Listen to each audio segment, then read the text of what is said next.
Ahora vamos a ver algo que se conoce como la tríada ecológica.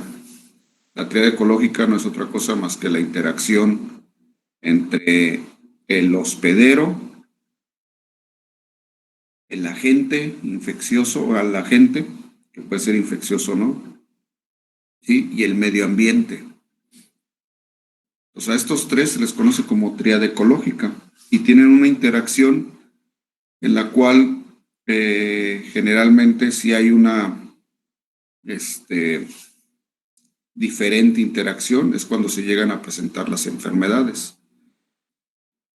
Eso quiere decir que un individuo, ¿sí?, puede estar en contacto, por ejemplo, con un agente infeccioso, ¿sí?, pero si éste no tiene las características para poder infectar a ese individuo y si el individuo también en ese momento su sistema inmune está altamente capacitado para evitar la enfermedad y el medio ambiente está confortable para un individuo, ¿sí? Eso quiere decir que a pesar de que esté en contacto con un agente y que puede ocasionar enfermedad, no se va a enfermar, ¿sí? Pues esta interacción es un poco compleja porque se necesitan varios factores dentro de cada una de ellas para que se presente alguna enfermedad.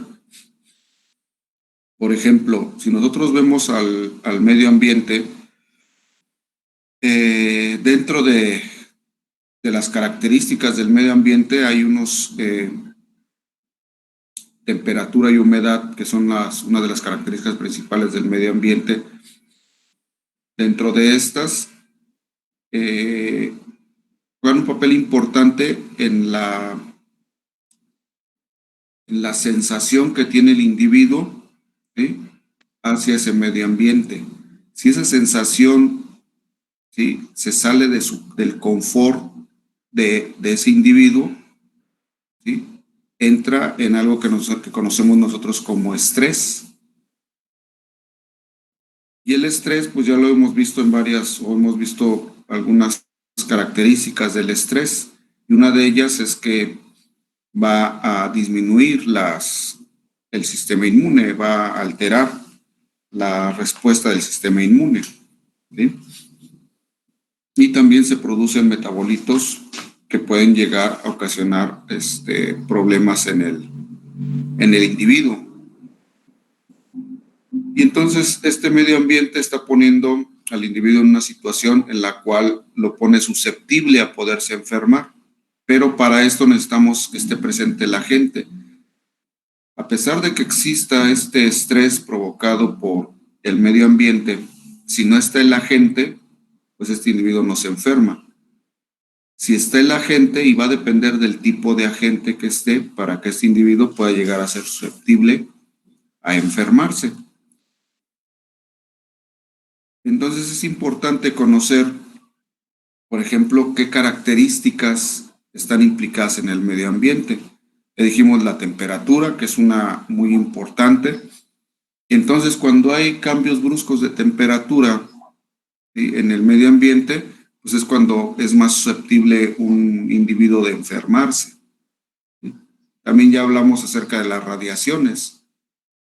Las radiaciones, por ejemplo, tenemos radiaciones electromagnéticas como los rayos ultravioleta, ¿sí?, que pueden llegar a ocasionar ionización de la, de la piel, de las células de la piel, y provocar algunas alteraciones que te pueden llevar hasta una neoplasia. Algo también importante es la nutrición. La nutrición la obtenemos a partir del medio ambiente. Y la nutrición vamos a encontrar que está dividida en dos, en una que es primaria, perdón, la desnutrición es la que dividimos en dos. La primaria, una desnutrición primaria, es cuando no se tienen los nutrientes necesarios en el medio ambiente para un individuo, ¿okay? no están los nutrientes necesarios para que ese individuo los pueda llegar a utilizar. ¿Sí? Esa es una desnutrición primaria. Y la desnutrición secundaria es cuando estos nutrientes sí están en el medio ambiente, pero el individuo no puede hacerse cargo de ellos, o sea, no los puede llegar a utilizar. Y generalmente son por problemas digestivos. ¿Sí? Y esos problemas digestivos pues son muy variados. Puede llegar a tener a los alimentos, puede tener algo que se conoce como síndrome de mala digestión, síndrome de mala absorción. Pues hay muchas situaciones en el propio individuo que puede hacer que tenga una desnutrición secundaria. A pesar de que tenga los nutrientes a la mano, no puede utilizarlos. Ya hemos estado hablando del estrés, ¿no? El estrés no se genera nada más por la temperatura, por cambios de temperatura. El estrés se origina, por ejemplo, si yo tengo un paciente que está enfermo, tengo un individuo que está enfermo y es un perrito, por ejemplo,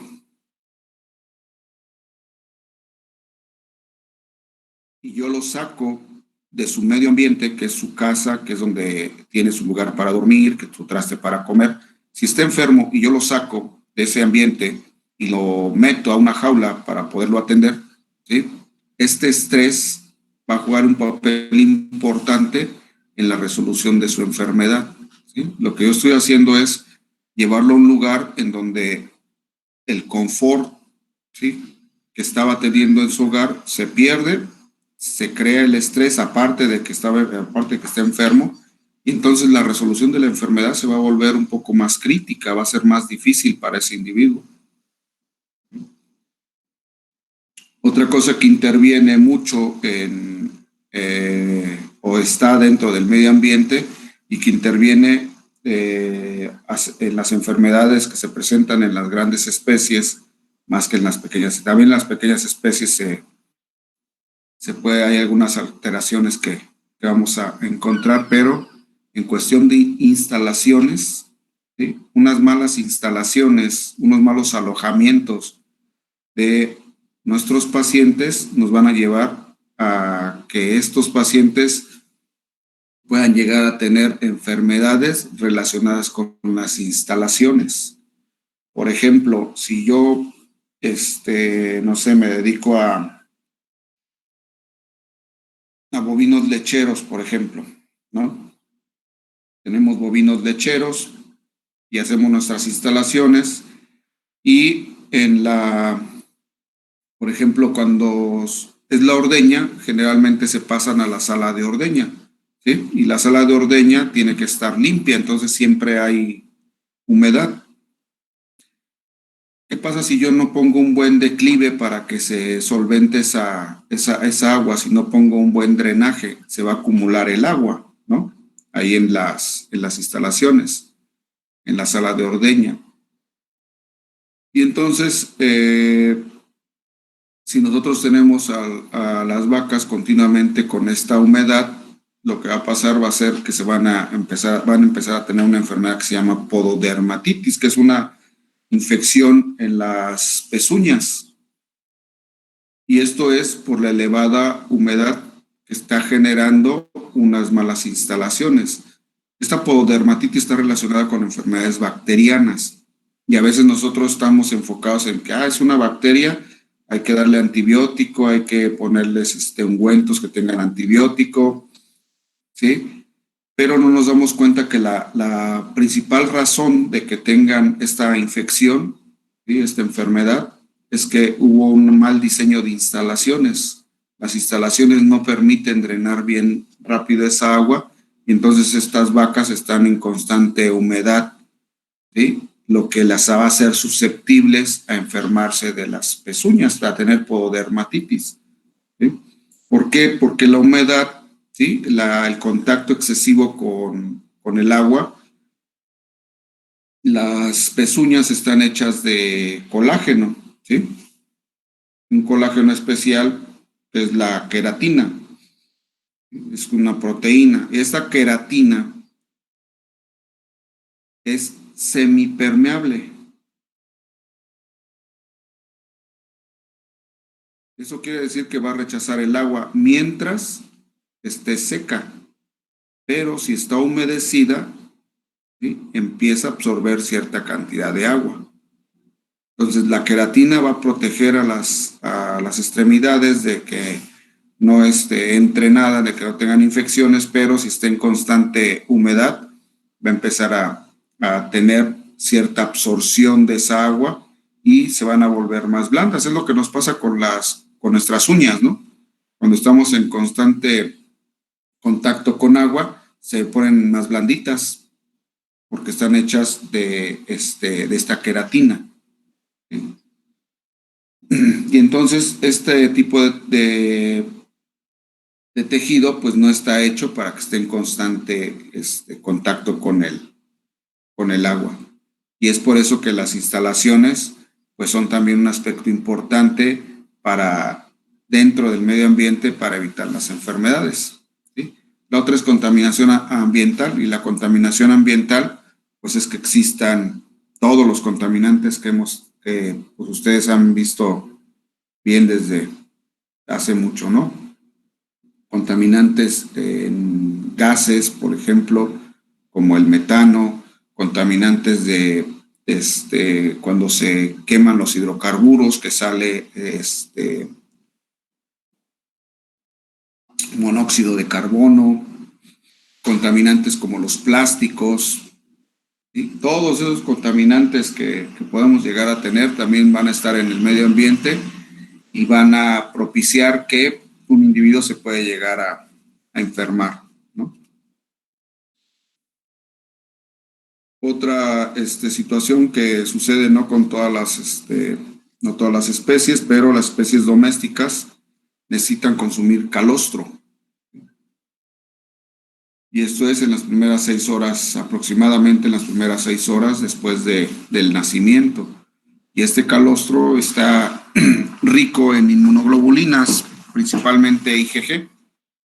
Y estas inmunoglobulinas le permiten al recién nacido, ¿sí?, tener alguna protección que va a ser específica y se va a empezar a acabar en algún tiempo, ¿no? No es duradera, pero le permite, en lo que él se va adaptando al medio ambiente, le permite solventar algunas enfermedades con esta cantidad de anticuerpos que le va a pasar la madre. Entonces es importante para las especies que puedan llegar a consumir calostro, que es lo que los va a ayudar a no tener infecciones los primeros días de vida. Y también dentro de este rubro del medio ambiente y que entra con la nutrición y también la protección de inmunoglobulinas es la leche, ¿sí?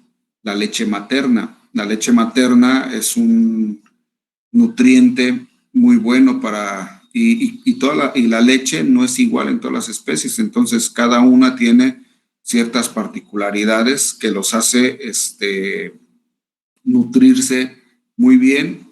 Y la otra es que la leche siempre tiene esa inmunoglobulina que también ya hemos hablado de ella, que es la IgA, que también va a proteger a los individuos en los primeros, en el momento que estén lactando, ¿sí? Entonces el medio ambiente es importantísimo para la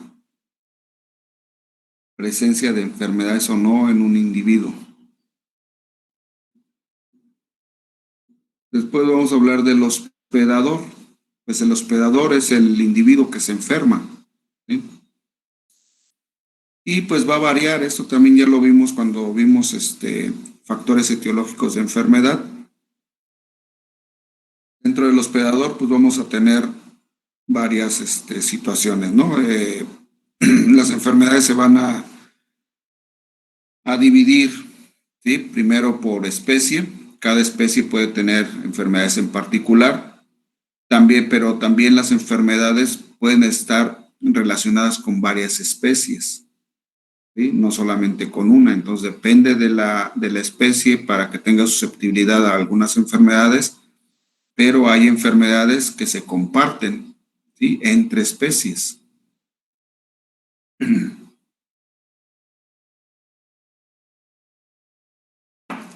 Por ejemplo, ¿han escuchado de alguna enfermedad que sea por especie?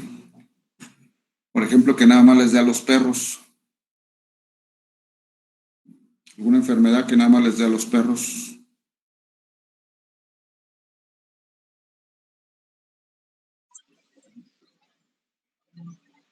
Mm, sí. No se me ocurre ninguna para perros, pero había escuchado una para los primates que nos puede Ajá, dar escorbuto porque no sintetizamos vitamina C. ajá, sí, pero esa es, por ejemplo, le puede dar a cualquier primate, ¿sí?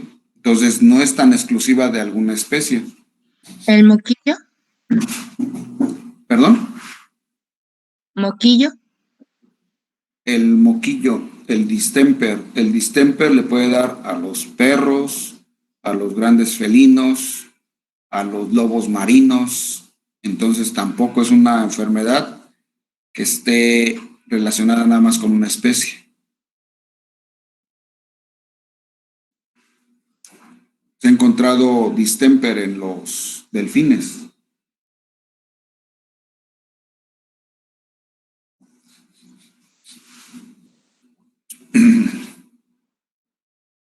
A ver, que ustedes sepan de alguna enfermedad que sea exclusiva de alguna especie. El TBT, profe. El TBT, el tumor venéreo transmisible, que es exclusiva de los perros, ¿sí? Que nada más le da a los perros. En los gatos, El SIDA felino. el sida felino, la leucemia viral felina, nada más les da a los gatos, ¿sí? En los bovinos, alguna enfermedad que hayan escuchado. No sé si han escuchado, se acuerdan de una enfermedad que ya tiene rato que está en el mundo, que se llama la encefalomielitis espongiforme bovina, o la enfermedad de las vacas locas, ¿no? Que es producida por un prión, que es exclusiva de las vacas nada más. O también hay otra que es también producida por un prión, que es el scrappy en los ovinos.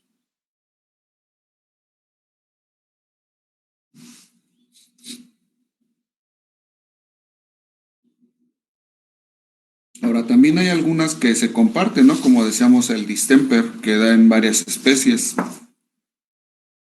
También tenemos la pasteurellosis, que también da en varias especies, que es una enfermedad respiratoria, ¿sí?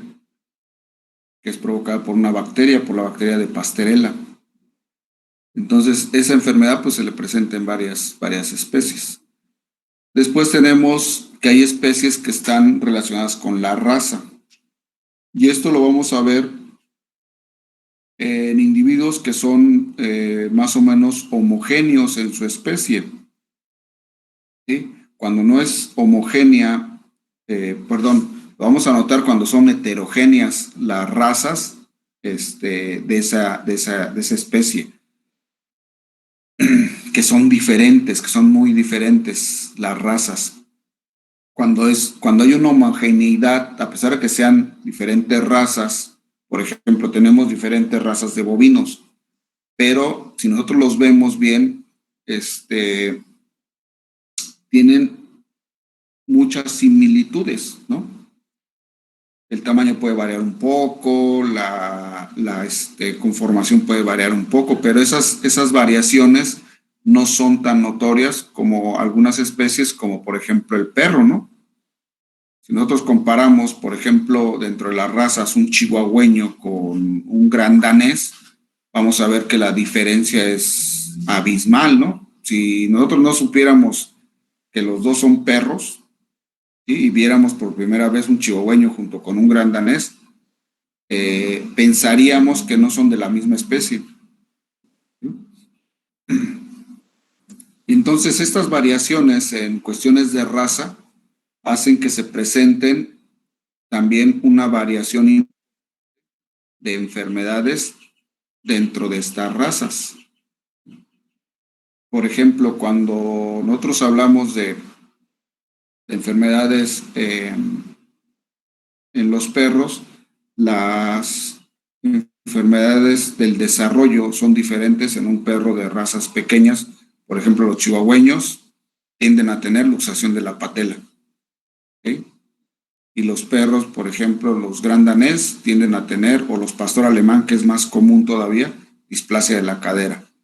Los boxer son perros que originan una gran cantidad de tumores, ¿no? Cualquier tipo de tumor se puede presentar en un boxer. Los perros Cocker Spaniel tienen problemas o están relacionados con problemas cardíacos.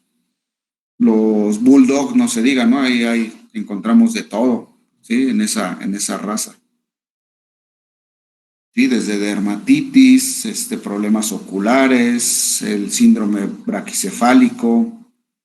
Son muchos problemas, distocias, que es problemas al parto. Y en cambio, en las especies donde las razas son homogéneas, ¿sí? Pues más o menos comparten las enfermedades, más o menos les dan casi las mismas enfermedades, ¿sí? Bueno, después tenemos lo que es el sexo, y ya dependiendo si es hembra o macho, pues tenemos ahí, son más claras las enfermedades, ¿no? Por ejemplo, en el caso de las hembras, pues llegan a tener vaginitis, distocias, que son problemas al parto, llegan a tener piometra, por ejemplo, en el caso de las perras o las gatas, que son las especies más susceptibles a presentarlas. Llegan a tener mastitis, por ejemplo, en las vacas productoras de leche. ¿Sí? Y en el caso de los machos, ¿sí? Pues van a tener orquitis, que es inflamación de los testículos.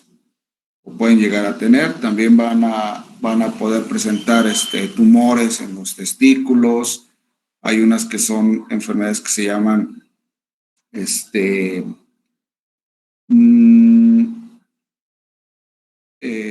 obstrucciones uretrales. Por ejemplo, en el caso de los gatos machos es más común que veamos ese tipo por el tamaño de la uretra.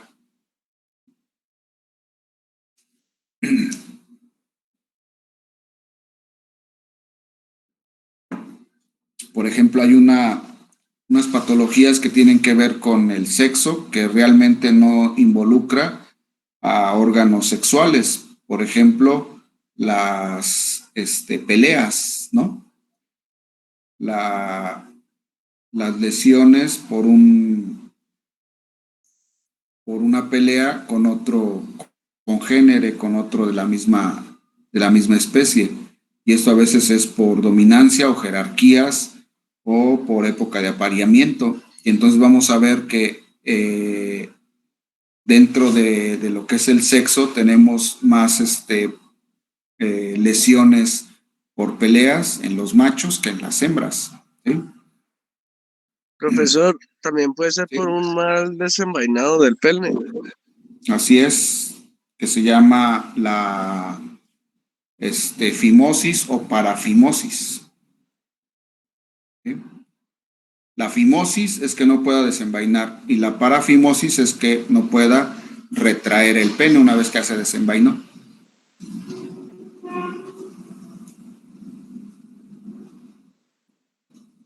Después tenemos a lo que es la edad, ¿sí? Y en la edad también tenemos varias condiciones. Por ejemplo, los pacientes o los individuos que son jóvenes o cachorros, ¿sí? Tienen más susceptibilidad a las enfermedades parasitarias, ¿sí? Que los individuos ya adultos jóvenes.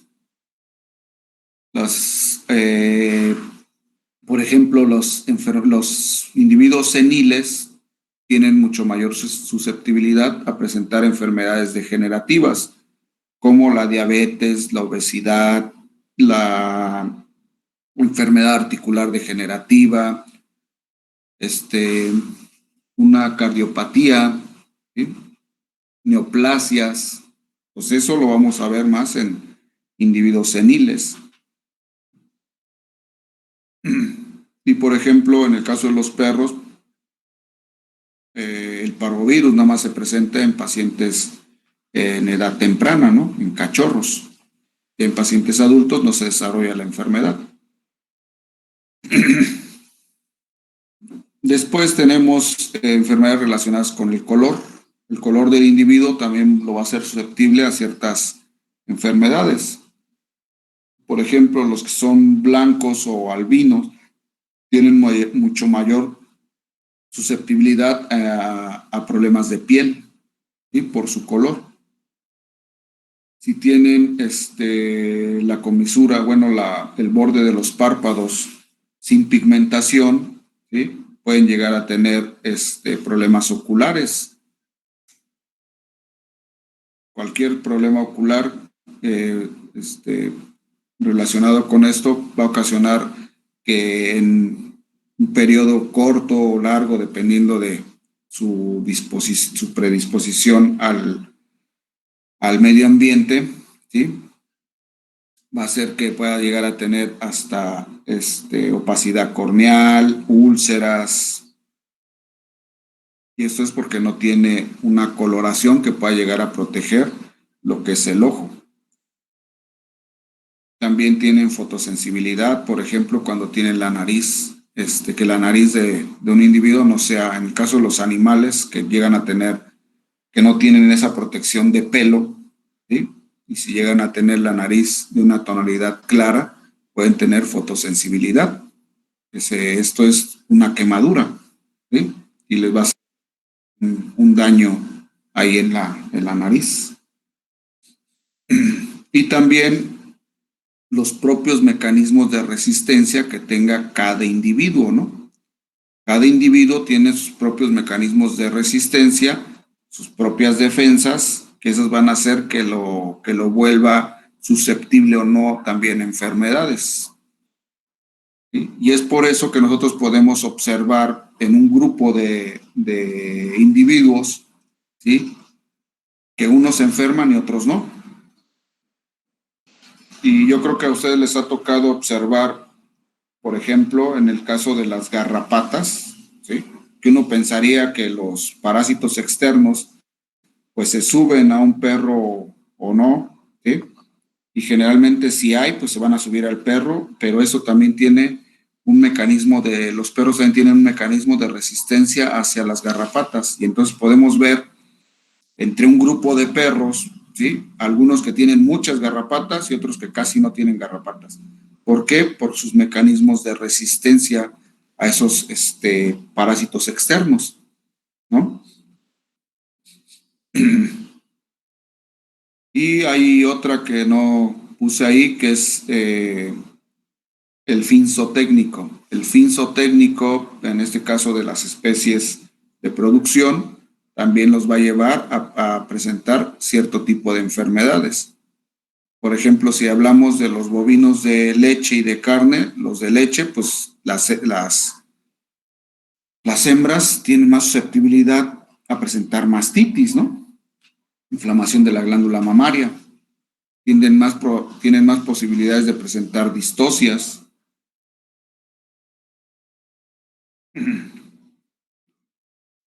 Que los bovinos de carne. Por ejemplo, también en las aves tienen descalcificación, las aves productoras de huevo, ¿sí? Tienen una mayor probabilidad de que se descalcifiquen. Los pollos de engorda tienen problemas cardiovasculares, ¿sí? Entonces también el fin zootécnico de cada una de los individuos va a llevar a que esté propenso a sufrir cierto tipo de enfermedades. Y bueno, después tenemos el agente, ¿no? Y este agente, y pues ya los conocemos si hablamos empezamos a hablar desde tamaños de los más pequeños hasta los más grandes. Tenemos al prión, que es una proteína, ¿sí? Que ya les había comentado algunas enfermedades que producen, la enfermedad de las vacas locas o el scrappy en los ovinos, perdón. Después tenemos a los virus, ¿sí? Después a lo que son las bacterias, los parásitos, los hongos, ¿sí? Ahí hay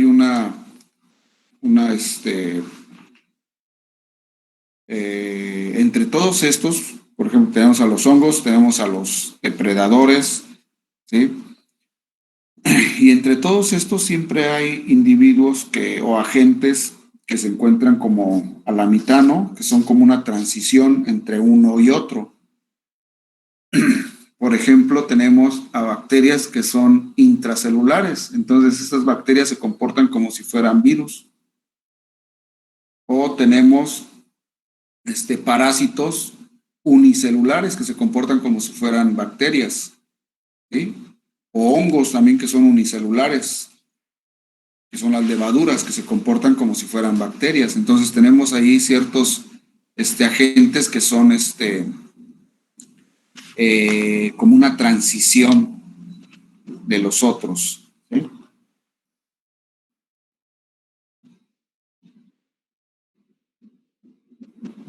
Y bueno, el agente también tiene características, ¿no? Y estos agentes pues, tienen una resistencia a la destrucción celular. Esto quiere decir que resisten la fagocitosis, ¿sí? O no resisten la fagocitosis, sino que se dejan fagocitar y resisten la lisis celular. Esto lo podemos ver claramente, por ejemplo, en los virus. Un virus cuando penetra en un organismo, ¿sí? Lo que va a hacer va a propiciar la fagocitosis. Y propicia la fagocitosis y una vez que se encuentra dentro de un fagocito, evita que éste lo destruya con sus lisosomas, ¿no? Y entonces ocupa este fagocito para que lo lleve al tejido linfoide, a los órganos linfoides regionales. Y ahí se empieza a replicar y empieza a hacer que lo vuelvan a fagocitar y se empieza a replicar en otras células. Y entonces ya cuando disminuyó considerablemente el sistema inmune es cuando en el caso de los virus, sale a torrente sanguíneo, ¿sí? Y empieza a buscar la célula de elección que tiene para producir o para replicarse en un mayor número. Entonces, esta resistencia a la destrucción celular le permite poderse replicar en un organismo y poder provocar una infección.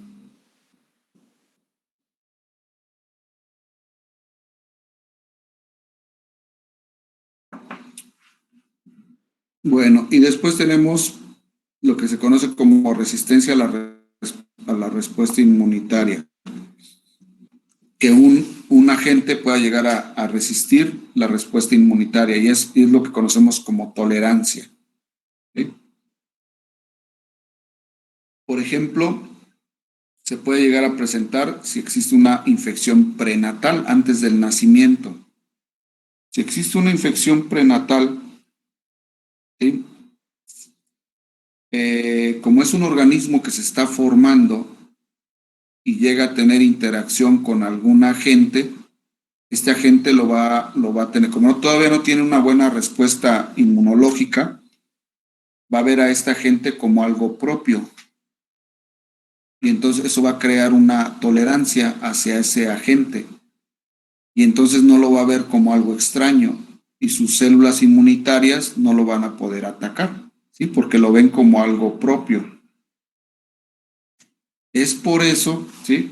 Todavía eso está en teoría, no hay nada así preciso, pero es por eso que nosotros no podemos llegar a vacunar a una hembra que está gestante en el primero y segundo tercio de gestación, porque lo que le estamos inoculando es una parte de ese agente, ¿sí?, a la cual debe de tener respuesta.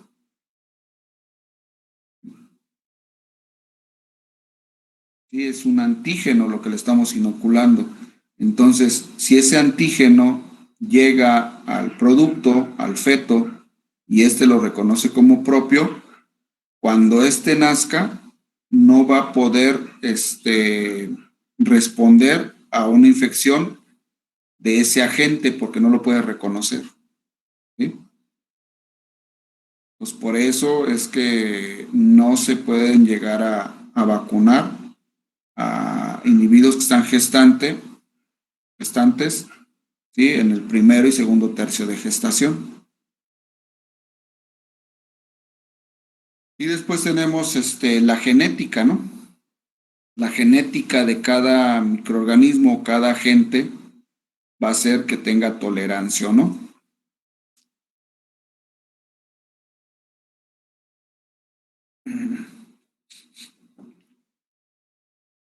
Después, esta genética está relacionada también, por ejemplo, en qué tanto puede llegar a cambiar un agente. Si este llega a cambiar sus antígenos, pues es más difícil que lo podamos llegar a reconocer o va a tardar más tiempo, ¿no? Pues todo esto incluye lo que es la genética de la gente. Después tenemos el mimetismo molecular. Este mimetismo molecular es que la gente tiene en su superficie antígenos que son iguales a los antígenos del individuo que quiere infectar. Y entonces a la hora de localizar a la gente, vemos, el sistema inmune ve que sus antígenos son iguales a los que tiene el individuo y pues no lo va a destruir, ¿sí? La otra es que van a crear tolerancia porque muchos de los agentes infecciosos, ¿sí?, principalmente los virus, producen inmunosupresión. Eso quiere decir que deprimen el sistema inmune, principalmente por ocasionar una mielosupresión, un daño en la médula ósea, ¿sí? Entonces ocasionan daño en la médula ósea e impiden que el organismo pueda crear una buena inmunidad. Y la otra es que cada agente tiene un rol específico, un blanco. Entonces, si llega a ese blanco, por ejemplo, tenemos el distemper, por ejemplo, el distemper es epiteliotropo. Esto de epiteliotropo quiere decir que le gusta replicarse en los epitelios, ¿sí? Entonces él está buscando ir hacia un epitelio. Ese es su blanco. Y si llega al epitelio, va a ser más difícil que nosotros podamos llegar a tener una respuesta inmunitaria. Y aparte se va a replicar mucho mejor en esos epitelios, que son células que están en constante metabolismo, tienen un metabolismo acelerado, ¿no? Porque también tienen una elevada mitosis.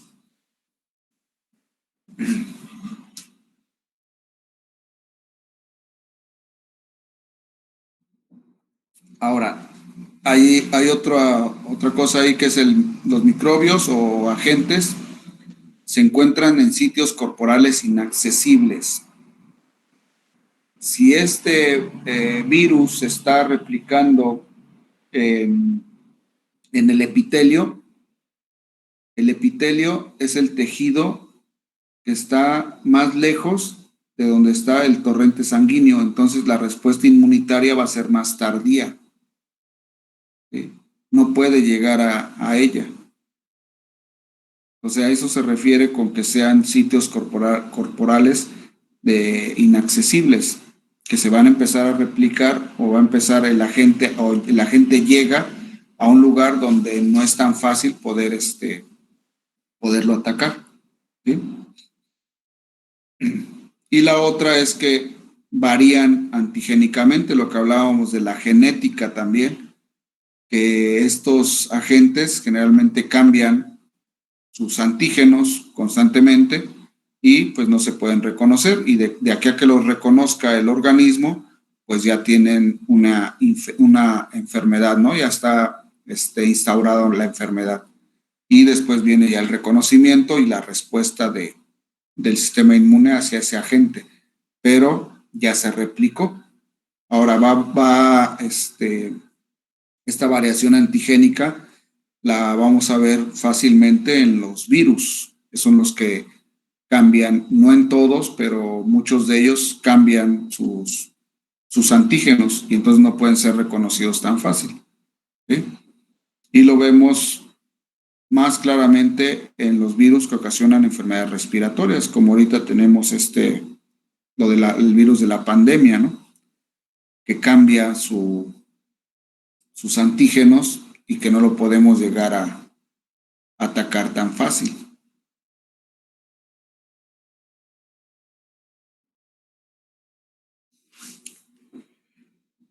Profe, ¿Sí? disculpe, ¿podría volver a explicar lo del mimetismo molecular, por favor? El mimetismo molecular.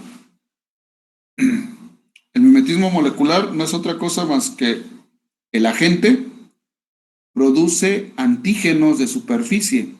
Estos antígenos de superficie son iguales a las células, a los antígenos que tiene la célula del individuo, ¿sí? Que se va a enfermar. Ese es el mimetismo molecular. Entonces, por ejemplo, si una célula fagocítica o un fagocito quiere matar a ese agente, va a ver que sus antígenos son iguales a los del propio organismo y los va a reconocer como propios, y entonces no lo va a fagocitar. ¿Sí?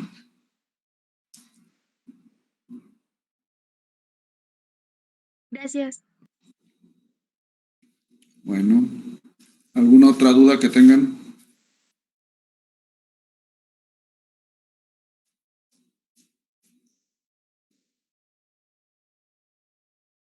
¿Dudas que tengan? ¿No?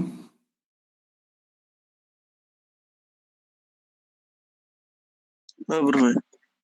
Bueno, esto de la tríada ecológica, de la interacción de estos tres elementos, lo van a ver mucho mejor cuando vean se toca mucho cuando lleven epidemiología, ¿sí? Ahí es donde van a ver más características. Y también en inmunología también deben de estar viendo muchas características acerca de los agentes, ¿no? Y de la respuesta inmune de un organismo. Bueno, entonces si no hay dudas, pues hasta aquí le vamos a dejar. Sí, y nos vemos el lunes. Nos vemos, profe. Hasta luego. Gracias. Hasta luego, que estén bien.